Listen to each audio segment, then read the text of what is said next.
Bismillahirrahmanirrahim. Assalamualaikum warahmatullahi wabarakatuh. Alhamdulillahirabbil alamin wassalatu wassalamu ala asyrafil mursalin wa ala alihi washabbihi ajmain. Qala rabbi shrah li sadri wa yassir li amri wahlul 'uqdatam min lisani yafqahu qawli wasaddid lisani wahdi qalbi bihaqqi sayyidina Muhammadin sallallahu alaihi wasallam. Wa ba'da fa inna asdaqal hadis kitabullah wa khairal hadi hadi Muhammadin sallallahu alaihi wasallam. Wa syarrul umuri muhdatsatuha wa kullu muhdatsatin bid'ah. Alhamdulillah, syukur pada Allah Subhanahu taala, pada petang ni kita bertemu lagi dalam siri live Facebook. Kita sambung perbincangan kita daripada tadabbur Sahih Al-Bukhari. Dan pada petang ni insya-Allah kita masuk hadis yang keempat dalam tajuk kitab Bud'il Wahyi. Kitab pada menjelaskan permulaan wahyu. Semalam kita bincang hadis yang ketiga, panjang hadis malam. Hadis malam kita cerita tentang Nabi SAW ni, sebelum baginda Nabi SAW berjumpa dengan Jibril di malam dekat dalam Gua Hira itu. Sebelum itu Nabi Muhammad SAW pun sudah mendapat wahyu, dan wahyu itu berbentuk mimpi. Dan kemudian Nabi SAW pun didatangi oleh Jibril AS ketika Nabi Muhammad SAW bermunajat dekat Gharil Hira, Gua Hira. Dan di situ tu Jibril AS telah mengajar kepada Nabi SAW satu surah yang merupakan surah pertama yang diturunkan Allah Ta'ala kepada Nabi, iaitu surah Iqra. Iqra bismi rabbikal ladzi khalaq. Sebelum itu Jibril AS ni suruh Nabi Muhammad SAW baca. Tapi Nabi Muhammad SAW ni bagi tahu, ma ana biqari'in, aku bukanlah orang yang boleh membaca. Kemudian Jibril AS pegang Nabi, dia peluk Nabi SAW, kemudian dilepas. Dia ajar benda tu berulang kali sebanyak 3 kali. Kemudian Nabi SAW pun balik ke rumah dalam keadaan takut lah. Dan ketika itu Nabi Muhammad SAW minta kepada isteri dia, iaitu Khadijah binti Khuwailid, untuk selimutkan baginda Nabi SAW. Bila hilang gementar, hilang ketakutan Nabi, Nabi Muhammad SAW pun bagi tahu pada Aisyah bahawasanya dia takut sesuatu berlaku pada diri dia. Tapi Aisyah radhiyallahu anha seorang isteri yang baik, seorang isteri yang cerdik dan bijaksana. Dia motivate, memberi motivasi kepada Nabi SAW untuk Nabi Muhammad SAW tak takut. Bahkan dia memberitahu pula kelebihan yang ada pada Nabi SAW, iaitu antaranya Nabi Muhammad SAW diberikan Nabi Muhammad SAW ni suka menghubungkan silaturahim. Lepas tu suka bantu orang. Nabi Muhammad suka mencukupkan kekurangan orang-orang fakir. Suka meraihkan tetamu. Cakap Nabi SAW itu adalah benar dan banyak benda lah. Dan di situ tu Khadijah binti Khuwailid bawa Nabi Muhammad berjumpa dengan pak saudara dia yang bernama Waraqah bin Naufal bin Asad bin Abdul Uzza. Di situ tu Waraqah pun terus cerita, bagi tahulah Nabi Muhammad cerita pada Waraqah. Dan Waraqah bila dengar cerita Nabi Muhammad, dia terus sebut, dia kata Nabi Muhammad ni adalah bakal Nabi. Dan yang kata makhluk berjumpa dengan Nabi SAW itu adalah Jibril AS, yang mana Jibril ni pernah datang berjumpa dengan Nabi Musa AS. Dan Waraqah bin Naufal pun bagi tahulah bahawasanya Nabi Muhammad SAW ni bakal dihambat keluar oleh kaum dia daripada tempat tinggal dia. Dan benda tu ditanya balik oleh Nabi, apakah kaum aku akan hambat aku keluar? Dia kata ya, sebab tidak ada orang yang diberikan seperti mana yang diberikan kepada Nabi Muhammad, kecuali pasti akan dimusuhi. Dan Waraqah bin Naufal kata, kalaulah sekiranya ketika kaum menghambat Nabi keluar daripada Mekah, dan dia ada pada ketika itu, dia kata dia sendiri akan mempertahankan Nabi SAW. Cuma kita ada sebut perbezaan riwayat. Yang pertama diriwayatkan oleh Al-Imam Al-Bukhari, dan satu lagi diriwayatkan oleh Al-Imam Ibn Hisham. Dalam riwayat Al-Bukhari dinyatakan selepas daripada pertemuan Nabi Muhammad dengan Waraqah bin Naufal, tak lama kemudian Waraqah bin Naufal meninggal dunia. Itu dalam riwayat Imam Al-Bukhari. Tapi kalau kita tengok dalam riwayat yang dikemukakan oleh Al-Imam Ibn Hisham, dia menyatakan bahawasanya semasa Bilal bin Rabah diseksa itu, ketika itu Waraqah bin Naufal ni ada kat situ, masih ada lagi. Jadi nampaknya ada dua perbezaan riwayat. Yang pertama riwayat Al-Bukhari, satu lagi riwayat Ibn Hisham, dalam menceritakan berkenaan dengan Waraqah bin Naufal bila dia meninggal dunia. Pendapat yang paling kuat adalah pendapat Al-Imam Al-Bukhari lah. Riwayat Imam Bukhari paling kuat berbanding riwayat Ibn Hisham. Gitu. Okey, tu kita bincang semalam panjang lebar lah. Kita dah bincang dan kita syarah sekali semua dah. Hari ni kita masuk hadis. Hadis ni sebenarnya sanad dia lebih kurang daripada sanad yang semalam lah.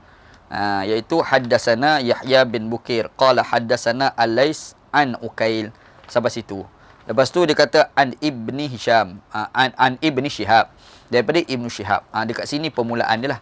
Dia kata qala Ibnu Shihab, telah berkatalah Ibnu Shihab. Bila sebut qala Ibnu Shihab, kita kena tengok dalam hadis yang ketiga yang kita bincang semalam, dia disebut an Ibni Hisham, an Ibni Shihab.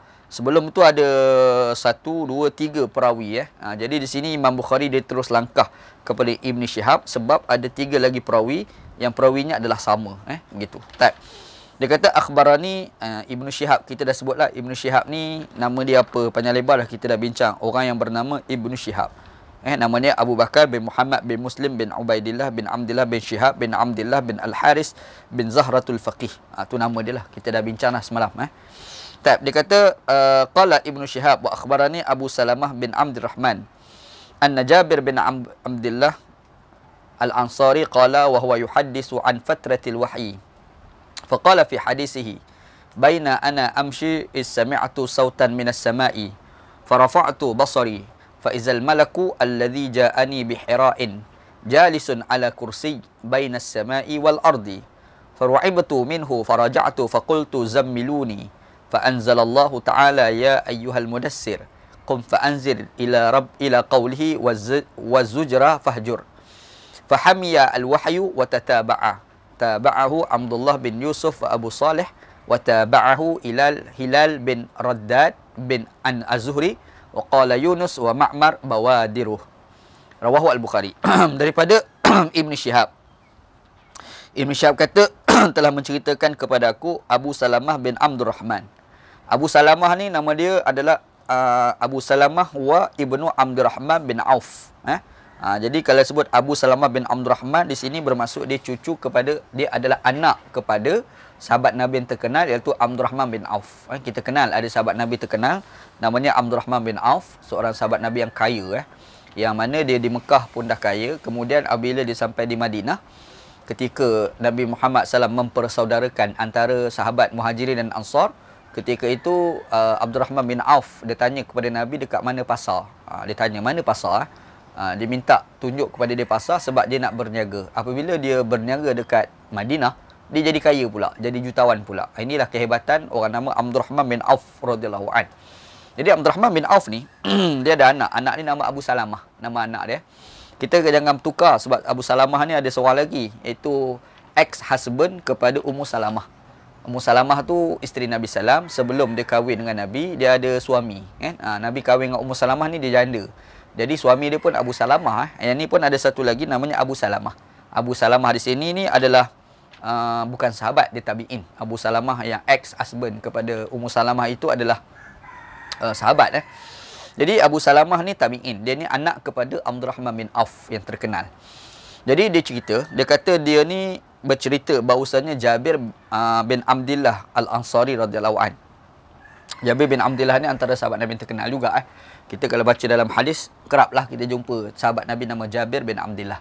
Jabir bin Abdillah radhiyallahu an.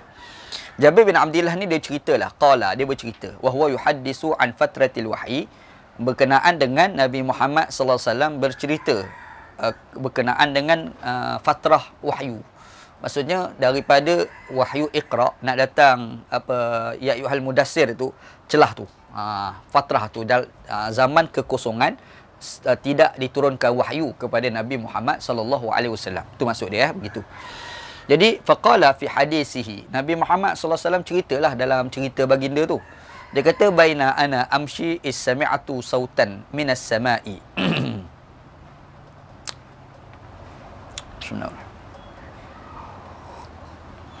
Nabi Muhammad SAW cerita, dia kata ketika mana aku berjalan, is sami'tu sautan minas sama'i. Masa aku tengah jalan tu kata Nabi, tiba-tiba aku terdengar suara daripada langit. Cerita Nabi. Nabi ni dia kata aku ni berjalan. Duk berjalan-jalan tiba-tiba aku dengar satu suara daripada langit. Jadi bila dengar suara daripada langit, farafa'tu basari, aku pun angkat pandangan mata aku. Nabi kata bila dengar, apa benda daripada langit? Dia pun tengok. Bila jengok lenggok tengok atas tu, fa izal malaku allazi ja'ani bihira'in. Rupa-rupanya aku nampak ada malaikat Jibril. Malaikat yang telah datang berjumpa aku semasa dalam Gua Hira hari itu. Jadi Nabi Muhammad SAW tu dalam jangka tu tidak diturunkan wahyu. Iqra bismi rabbikal ladzi dah turun, yang nak masuk ya ayyuhal mudassir tu tengah-tengah tu kan. Masa itulah Nabi Muhammad berjalan tiba-tiba dengar suara. Nabi pun lenggok tengok kat langit. Ini malaikat yang datang aku masa dalam Gua Hira hari tu. Kata Nabi sallallahu alaihi wasallam. Nampak tu pula jalisun alal kursi. Dia duduk atas kursi. Bukan kursi macam kita ni. Dia masuk kursi di sini tu cara dia lah, cara malaikat. Bukan kursi macam kita ni. Adalah cara malaikat, lagu mana tu Allahu alam lah, kita pun tak tahu kan.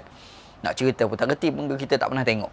Kursi cara dia Jadi duduk dekat satu kursi, tempat kemegahan malaikat tu. Besar tak besar malaikat ni, dia kata bainas samai wal ardi, di antara langit dengan bumi. Besar malaikat ni. Dia besar malaikat langit bumi. Kita tengok langit bumi. Macam mana tu agak-agak. Lagu tu lah betapa besarnya malaikat Jibril yang dilihat oleh Nabi sallallahu alaihi wasallam. Lalu Nabi kata faru'ibatu minhu, aku jadi takut, kata Nabi. Masa tu aku jadi gemetar, kata Nabi sallallahu alaihi wasallam. Faraja'tu, aku pun balik cepat-cepat. Nabi Muhammad kata bila aku tengok tu Allah rasa takut, Nabi cepat-cepat balik. Biasalah Nabi ni orang macam kita kan. Bila dia manusia, dia adalah takut, sayang, marah, benci, dia ada belaka. Sebab sifat manusia. Bezanya kalau dia benci tu bukan perkara yang melibatkan pada dosa. Tu Nabi sallallahu alaihi wasallam. Nabi ni dia bukanlah benci tu yang jadi macam dosa. Kita ni kadang-kadang marah, tapi marah kita boleh bawa pada dosa. Nabi tak. Jadi Nabi ni manusia. Kul innama ana basyarun mislukum, kata Allah Taala dalam Quran. Katakanlah Muhammad kamu kena bercakap. Apa yang kamu kena cakap? Aku ni adalah manusia macam kamu je. Cuma yuha ilayya. Aku ni diberikan wahyu. Dalam ramai-ramai manusia tu, mereka tak dapat wahyu. Adapun Nabi dapat wahyu. Tu beza Nabi Muhammad dengan kita kan.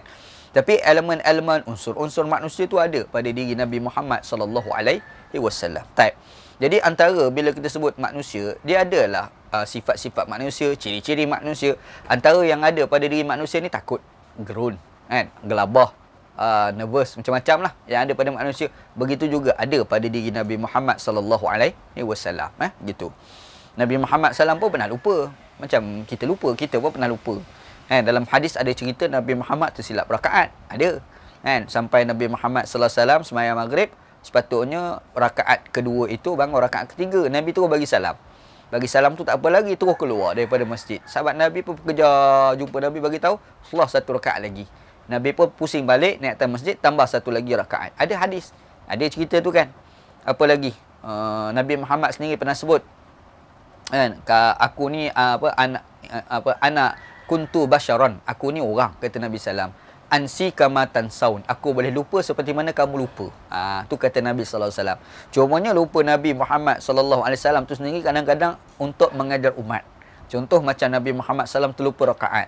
Jadi hari ni kita boleh belajar lah, bila salah rakaat nak buat lagu mana. Sebab dulu Nabi Muhammad sallallahu alaihi wasallam pernah terlupa dan Nabi Muhammad buat ibadat solat dalam keadaan Nabi terlupa itu. Hari ni kita boleh belajar kan. Begitu. Lepas tu kalau melibatkan Al-Quran, yang tu takkan lupa. Itu dijanji oleh Allah Subhanahu wa taala kepada Nabi sallam bahawasanya Quran tidak akan Nabi Muhammad sallallahu alaihi wasallam lupa begitu. Jadi cerita dalam hadis ni, Nabi Muhammad sallam nampak Jibril. Besarlah. Kaki bumi, kaki langit tu. Nabi Muhammad kata aku rasa gerun. Faraja'tu, aku pun balik cepat-cepat. Faqultu, aku pun kata kepada Aisyah, pada Khadijah, bagi tahu pada Khadijah. Zammiluni, selimutkan aku. Kalau kita tengok dalam riwayat lain, dia sebut dua kali dia kata fi riwayatil al-asili wal quraimah zammiluni marratan wahidah, wa fi riwayatin Yunus fi tafsir faqultu dassiruni fanazalat ya ayyuhal mudassir. Kalau kita tengok dalam riwayat pertama, dia ada sebut zammiluni. Riwayat ni sebut sekali, zammiluni. Nabi Muhammad SAW sampai, Nabi kata pada Khadijah, zammiluni, sekali. Tapi dalam riwayat lain disebut, zammiluni, dua kali. Ada dua riwayat lah. Satu riwayat kata sekali, ada satu riwayat kata dua kali sebut. Jadi cerita je. Tapi dalam satu riwayat yang lain, dia kata kat sini, wa fi riwayatin Yunus fi tafsir, faqultu dathiruni.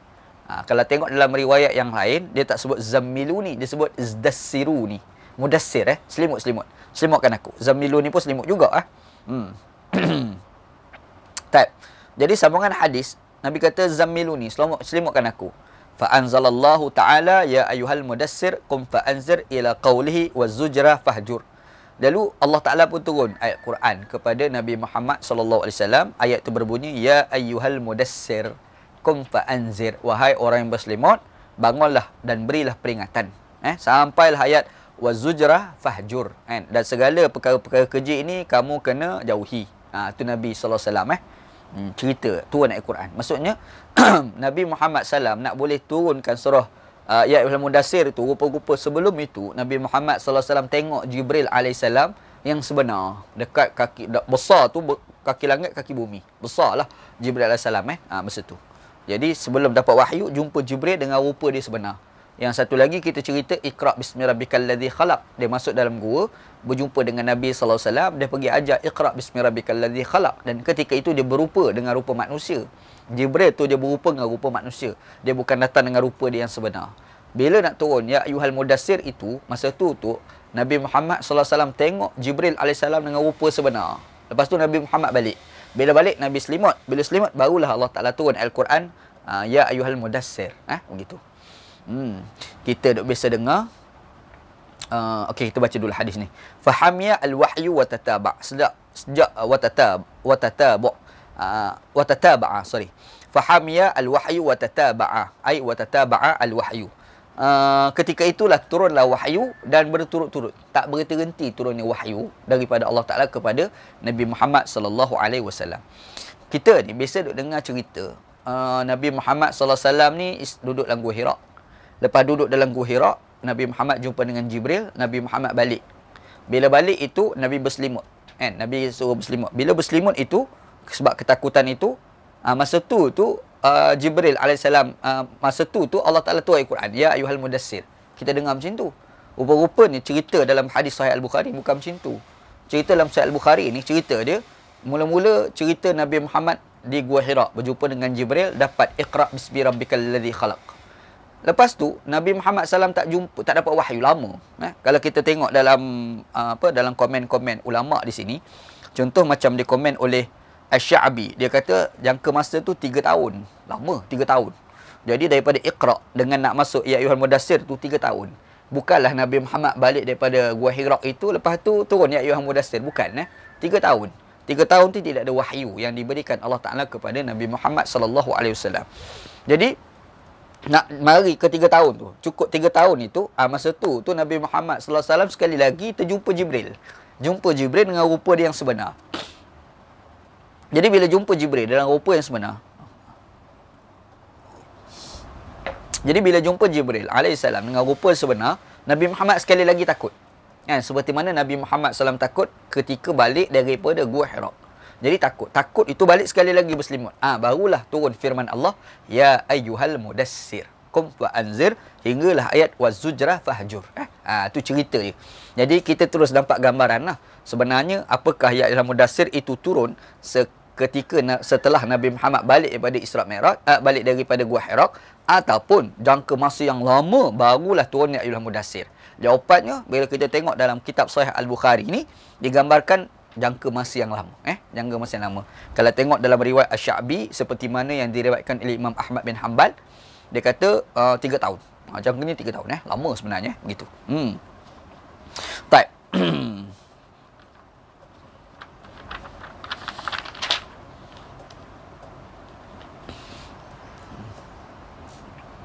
Okey, ni ada sikit penambahan. Menarik tak maklumat dia bagi ni. Dia kata tambihun kharaja al-musannifu bil isnad fi tarikh hadis al-bab an Aisyah summa an Jabir bil isnad al-madhkur huna fazada fihi ba'da qawli wa tataba'. Dalam hadis ni dia ada sebut perkataan wa tataba'. Dia kata fahamiya al-wahyu wa tataba'. Maka turunlah wahyu kepada Nabi sallam, lepas tu berturut-turut tak berhenti-henti wahyu diturunkan kepada Nabi sallallahu alaihi wasallam. Baik. Jadi di sini dia ada sikit komentar. Dia kata qalat Urwah yakni al-bil musnad bisanad al-madhkuri ilahi wa matat Khadijah qabla an tufrida as-salata af'ala yuf'ilu tufradu as-salatu.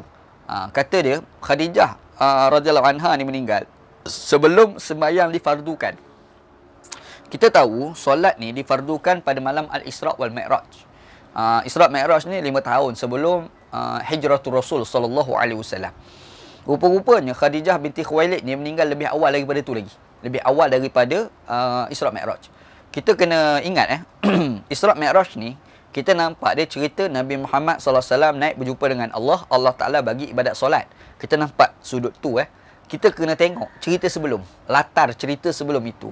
Sebenarnya cerita Isra' Mi'raj ni adalah pertemuan Allah Ta'ala dengan Nabi Muhammad sallallahu alaihi wasallam untuk mengembirakan Nabi Muhammad ketika Nabi Muhammad kesedihan. Itu asal cerita dia. Sebab Nabi Muhammad sallallahu alaihi wasallam telah meninggal dunia, dua orang yang Nabi Muhammad sallallahu alaihi wasallam sayang. Yang pertama Khadijah binti Khuwailid dan satu lagi Abu Talib, bapa saudara Nabi sallallahu alaihi wasallam yang banyak berkorban mempertahankan Nabi sallallahu alaihi wasallam. Jadi bila dua orang tu meninggal, Nabi Muhammad sallallahu alaihi wasallam dapat tekanan daripada orang-orang Arab Quraisy pada ketika itu yang menyebabkan Nabi Muhammad terlalu sedih sehingga kan tahun itu dikenali sebagai Amul Huzni, tahun kesedihan. Jadi bila Nabi sedih itu, cara Allah Ta'ala nak gembirakan Nabi, Allah Ta'ala berjumpa dengan Nabi sallallahu. Maka di situlah timbul Al-Isra' wal Mi'raj.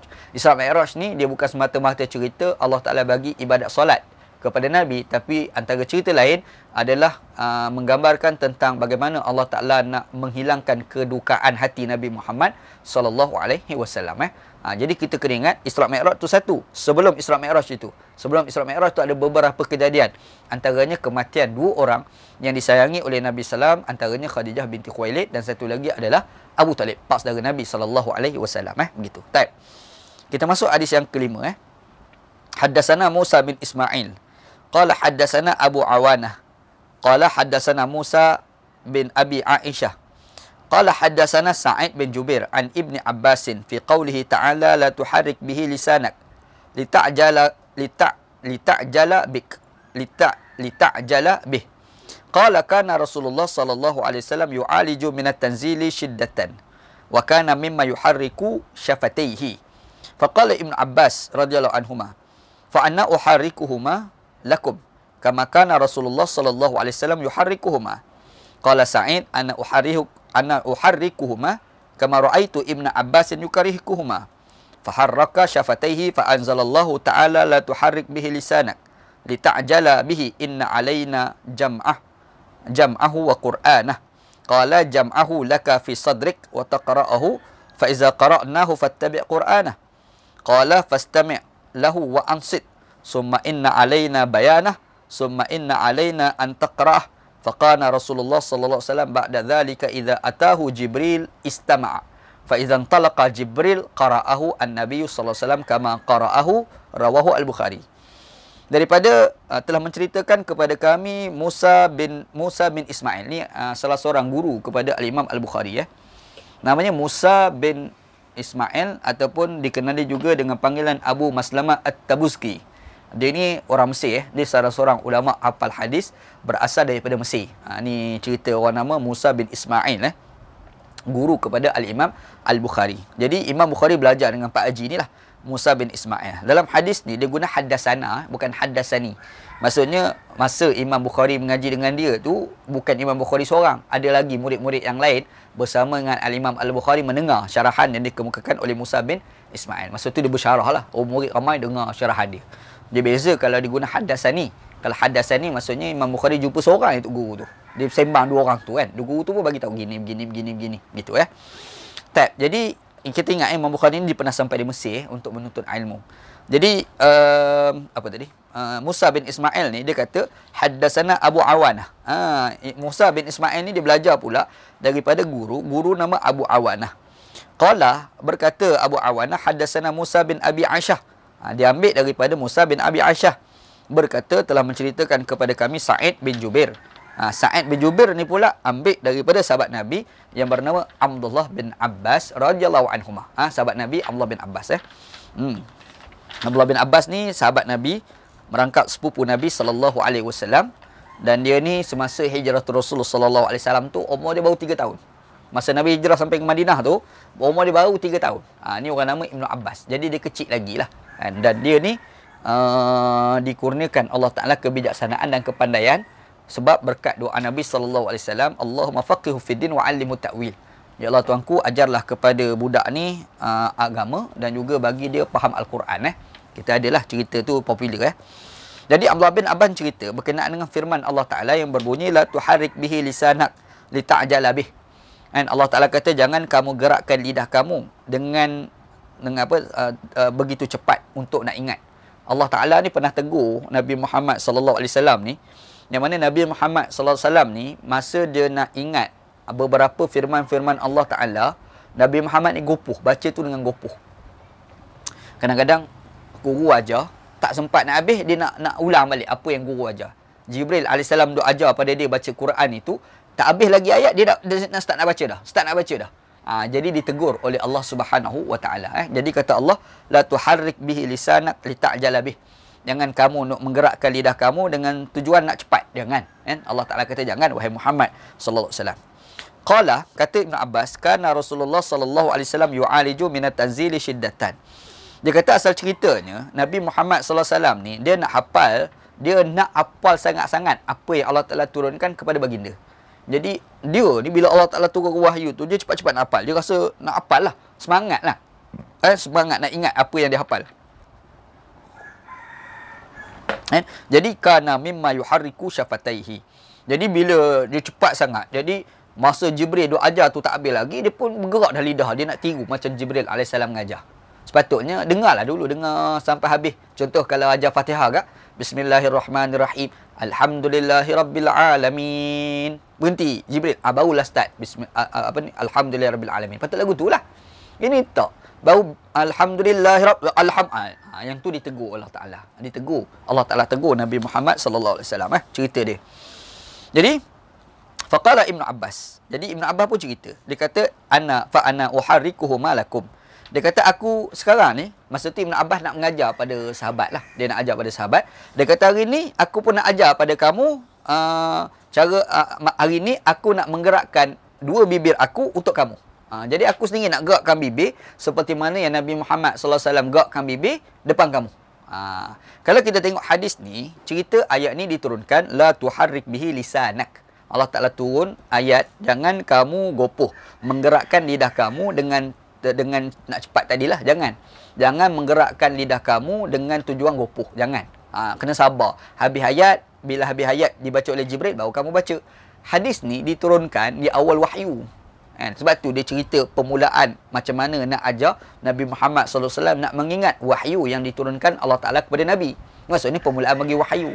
Jadi bila sebut permulaan bagi wahyu, maksudnya di fasa Mekah. Sekarang ni kita bangkit Ibn Abbas. Ibn Abbas ni, dia ni masa hijratul Rasul umur 3 tahun.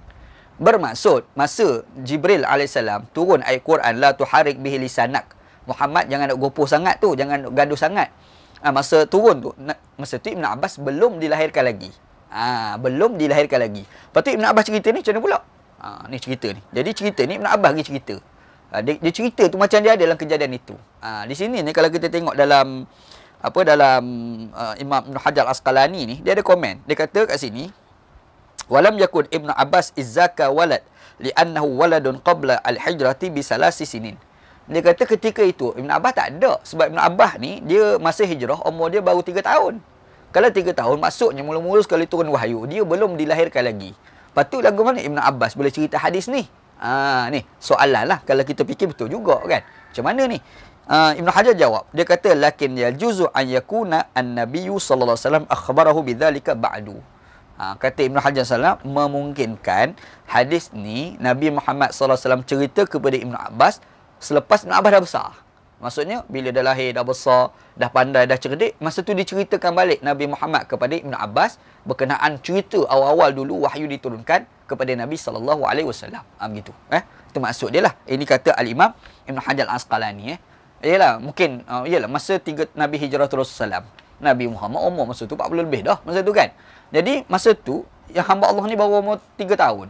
Jadi mungkin dah besar-besar macam atuk dengan cucu lah ni. Nabi Muhammad pun cakap kat cucu macam dekat, dia bukan cucu, dia sepupu Nabi sallam. Tapi umur tu macam atuk dengan cucu lah barangkali umur, tahap umur. Jadi dia bercakap lah, ni mungkin ingat dulu, cerita dulu. Mula-mula sekali tunggu wahyu dulu, begini. Itu maksud dia. Itu satu tafsiran daripada Al-Imam Ibn Hajar Al-Asqalani. Ataupun yang kedua, dia kata, au ba'du sahabati akhbarahu annahu syahada an-nabiyya sallallahu alaihi wasallam. Dia kata mungkin, ataupun kita ihtimal yang kedua, kemungkinan yang kedua, sahabat Nabi yang ada pada masa tu bercerita kepada Ibn Abbas. Kemungkinan. Sebab dia tak jelas tau. Ibn Abbas ni dia ambil direct daripada Nabi ke, ataupun dia ambil daripada sahabat ke, ataupun dia ada pada masa tu. Kalau kita kata Ibn Abbas ada pada masa tu, itu tak masuk akal. Tidak boleh diterima. Kan? Kalau orang belajar ilmu kritik matan hadis, benda tu tak masuk akal kerana ketika itu Ibn Abbas belum dilahirkan lagi. Jadi dakwaan tu tak tepat. Tapi sekarang ni Ibn Abbas ni memang jumpa dengan Nabi. Kemungkinan dia cerita, Nabi Muhammad cerita semasa dia dah besar. Beberapa ketika yang lain, gitu. Semasa di Madinah dah. Nabi hanya mengimbau balik sejarah-sejarah ketika Nabi SAW duduk dekat Mekah dulu, macam mana wahyu mula-mula sekali turun kepada Nabi SAW. Dua. Ataupun yang ketiga, masa tu Ibn Abbas memang tak ada, tapi mungkin ada sahabat Nabi lain yang ada. Maka sahabat Nabi tu pergi cerita kat Ibn Abbas, lalu Ibn Abbas cerita kat kita. Macam tu. Yang ni dia panggil mursal sahabi, dia panggil. Ini panggil mursal sahabat. Jadi bila sebut mursal sahabat, tak apa. Dia tak macam mursal tabi'in. Kalau mursal tabi'in, maksudnya tabi'in dia sebut terus pada Nabi SAW. Dia tak sebut orang tengah tu, antara dia dengan Nabi Muhammad SAW. Mana boleh? Kita fikir sekali, mana boleh? Sebab tabi'in tak pernah jumpa dengan Nabi. Bila tak jumpa dengan Nabi, sahabat tak ada. Jadi di situ, siapa yang tengah tu? Tak tahu. Bila tak tahu, maka di situ mursal tabi'in ni dhaif. Dikira sebagai dhaif.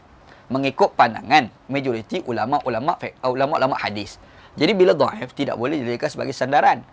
Berbeza dengan pandangan ulama-ulama mazhab. Contoh macam mazhab Hanafi, mazhab Maliki, mazhab Hambali. Tiga mazhab mengatakan hadis mursal boleh dibuat hujah. Tak ada apa pun. Itu pandangan ulama lah. Ada satu lagi mursal sahabat. Maksudnya sahabat ni, dia mengambil daripada Nabi, rupa-rupanya dia tak ambil direct. Dia ambil melalui sahabat. Tapi tengah-tengah tu, sahabat tidak disebut. Tapi yang pasti dia adalah sahabat. Disebabkan dia memang sahabat, itu dia panggil mursal sahabat. Mursal sahabat tak apa.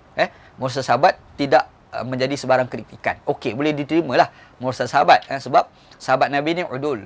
Dia boleh ambil, kemungkinan dia ambil pada sahabat. Sahabat tu kita tak kenal. Tapi sebab sahabat ni mereka amanah dengan ilmu. Bila sebut tabi'in, yang tu ada isu. Sebab ada di kalangan tabi'in itu orang tidak amanah dengan ilmu. Tu maksud dia. Begitu. Jadi mursal sahabat. Jadi kita boleh ihtimal lah hadis ni mungkin Nabi Muhammad SAW ajar pada Abu Hurairah. Mungkin. Ataupun mursal sahabi. Bila sebut mursal sahabi ataupun kemungkinan Nabi Muhammad SAW ajar, dua-dua tu diterima belaka. Begitu. Menarik tak komen daripada Al-Imam Ibn Hajar Al-Asqalani. Baik. Jadi cerita dia.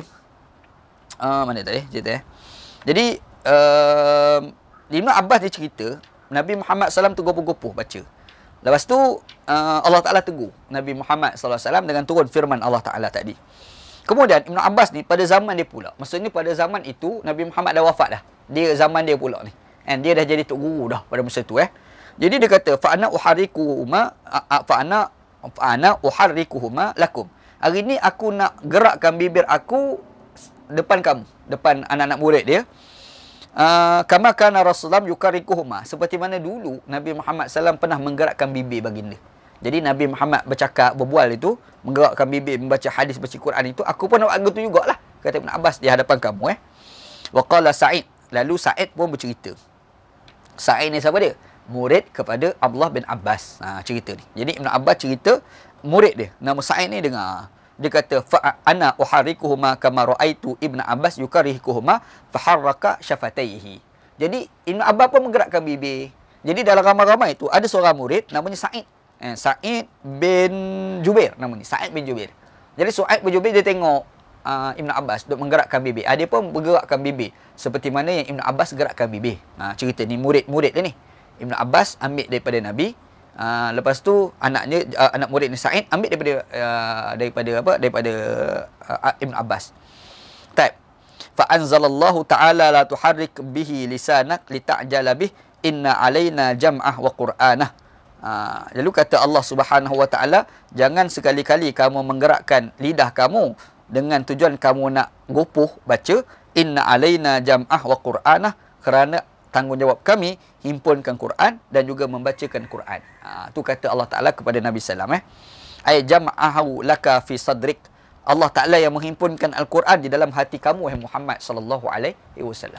Quran tu Tuhan bagi sumbat bubuh dalam hati Nabi sallallahu alaihi wasallam. Begitu.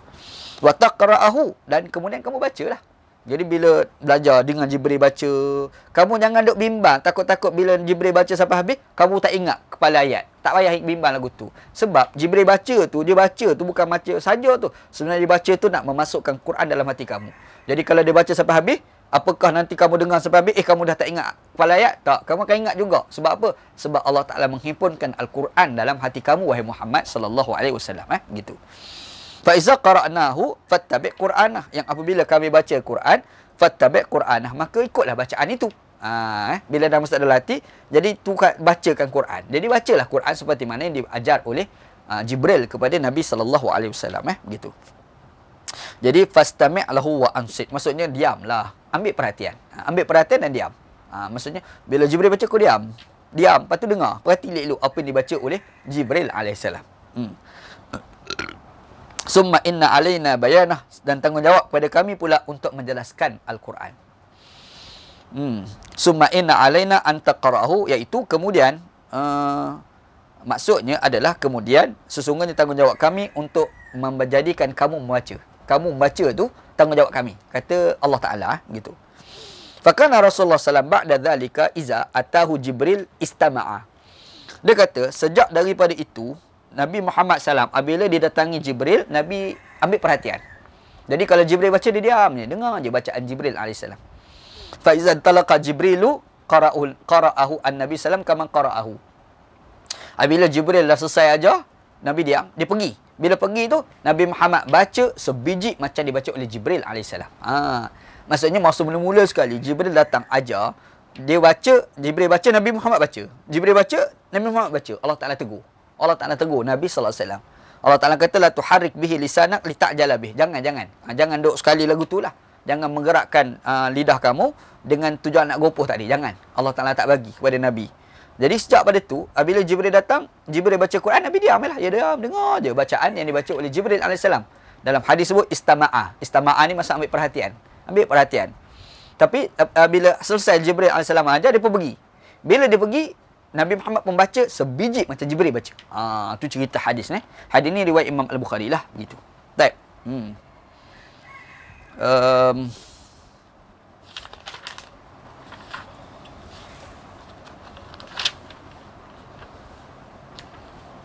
Kita tengok komen daripada Al-Imam Ibn Hajar Asqalani. Dia kata wa kana Nabi sallallahu alaihi wasallam fi ibtida'il amri idza luqina al-Qur'ana naza'a Jibril al-qira'ah walam yasbir hatta yatimmaha musara'atan ila al-hifzi li'alla yanfalita minhu syai'un qalahu al-Hasan wa ghairuhu.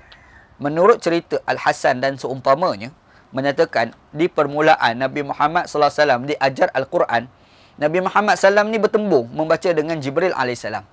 Dan baginda salam ni tak sabar-sabar hinggalah Jibril alaihissalam ni sempurnakan bacaan kerana dia nak segera untuk ingat. Jadi cerita awal-awal dulu, Jibril AS bila datang, dia ajar Al-Quran kepada Nabi. Nabi Muhammad SAW ni baca sama dengan Jibril. Jibril baca, dia pun baca. Supaya tak nak bagi lupa tu lah. Asal ceritanya lah. Tujuan apa? Supaya dia tak nak lupa bacaan Al-Quran yang dia ajar oleh Jibril AS. Tu asal dia. Wa waqa'a fi riwayatin lit-Tirmizi yuharriku bihi lisanahu yuridu an yahfizahu. Kalau kita tengok dalam matan yang diriwayatkan oleh Imam Tirmizi, Nabi Muhammad SAW ni menggerakkan lidahnya dengan tujuan untuk dia nak menghafal. Dia memang salah satu kaedah untuk menghafal ni adalah kita mengulang balik apa yang dibaca oleh orang yang ajar hafalan pada kita. Jibril AS dia ajar baca Bismillahirrahmanirrahim. Kita jangan diam je, jangan. Kita kena baca juga macam orang tu baca, baru ingat. Dia bukan cerita kita belajar dengan mendengar. Bahkan kalau kita menghafal berbentuk tulisan, macam orang hafal Quran, dia tengok tulisan. Jangan baca dalam hati, jangan. Dia tak ingat. Dia kena baca dengan lidah. Baca. Itu memang dilakukan sendiri oleh Nabi Muhammad SAW. Jadi, bila baca Quran tu kan, dia baca, kita tengok Quran tu baca, Bismillahirrahmanirrahim, Alhamdulillahirrabbilalamin. Kita baca tu dengan mulut. Jangan baca dalam hati. Baca dalam hati tak ingat. Dia tak akan ingat. Jadi, baca dengan mulut itu membantu untuk nak ingat. Begitu. Baca. Rupa-rupa benda tu dilakukan sendiri oleh Nabi Muhammad sallallahu alaihi wasallam. Gitu.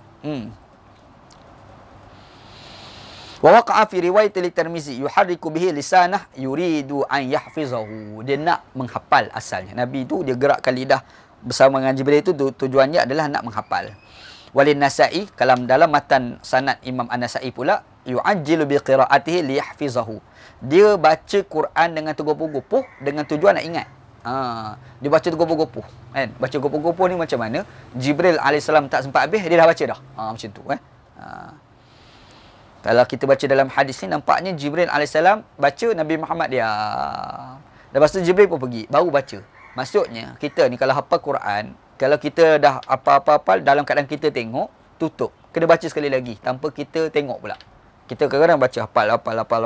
Kita rasa, ingat ni. Lepas tu kita tutup Quran. Lepas tu kita terus tak baca. Silap. Tutup Quran tu baca pula. Sebab macam kes Jibril AS dengan Nabi SAW, yang mana Jibril AS tu dia baca-baca, Nabi dengar, Nabi hafal, Jibril pergi, Nabi baca balik, sebiji macam Jibril baca. Macam tu. Ni boleh belajar ni, salah satu kaedah menghafal Al-Quran dalam hadis Nabi SAW. Habis. Babu. Haddasana Abdan. Qala akhbarana Abdullah. Qala akhbarana Yunus an Az-Zuhri. Wallahu a'lam. Itu insya-Allah kita bincang dalam masa akan datang. Cerita tentang tadarus Al-Quran antara Nabi dengan Jibril alaihissalam. Itu insya-Allah kita akan bincang dalam rancangan kita akan datang. Kalau tak ada apa-apa, esok insya-Allah. Wallahu a'lam. Wallahu a'lam.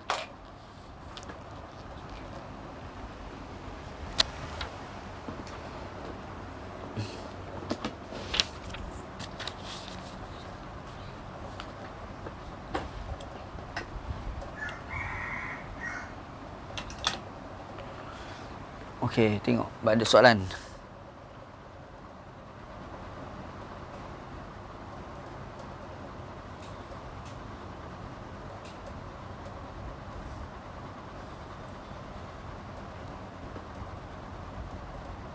Sebenarnya cerita Khadijah kahwin dengan Nabi sallam umur 40 tahun itu ada riwayat, tetapi riwayat itu diragui. Riwayat itu diragui. Sebab ada riwayat-riwayat lain mengatakan tidak 40. Bahkan bila kita bandingkan antara satu riwayat dengan riwayat lain dan mengikut kiraan, ada kadang-kadang boleh sampai umur 25 tahun. Masa Khadijah kahwin dengan Nabi SAW. Sebab itu bila kata Khadijah kahwin dengan Nabi 40 tahun, itu popular. Dan sebenarnya itu riwayat daripada Ibn Hisham sebenarnya. Tapi bila kita tengok, rupa-rupanya ulama' tarikh tak pernah sepakat berkenaan dengan umur Khadijah kahwin dengan Nabi itu 40. Tak sepakat. Ada kata 40, ada kata 25. Gitu. Wallahualam. Ada doa ada tu. Macam mana pula Bilal pun doa dengan doa yang dibaca oleh Bilal tu tak sabit sebenarnya. Tempat kita yang buat, tempat orang tak ada pun. Macam kita tengok bila kita pergi semayang mana-mana, contoh Bilal tu dia baca adalah bacaan tertentu yang dibaca. Sebenarnya bacaan dibaca oleh Bilal, bukan Bilal bin Rabah ni, Tok Bilal dekat masjid tu, antara dua khutbah itu sebenarnya tidak ada. Doa tu ada, tapi doa tu dibaca masing-masing. Dan doa ketika itu dibaca ni tanpa mengangkat tangan lah sebenarnya. Gitu. Wallahualam.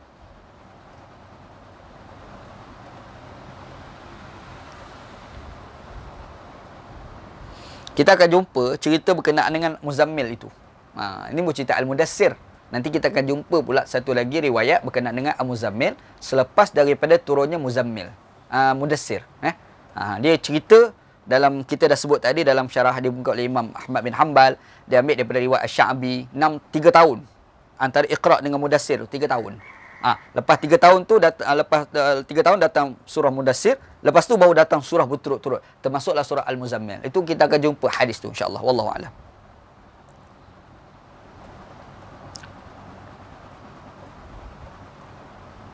Okey, soalan lain.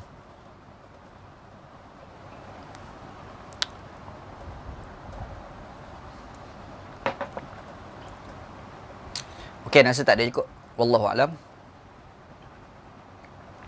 Wallahu a'lam. Sallallahu alaihi wasallam Muhammad wa ala alihi washabihi ajma'in. Walhamdulillahirabbil alamin. Assalamualaikum warahmatullahi wabarakatuh.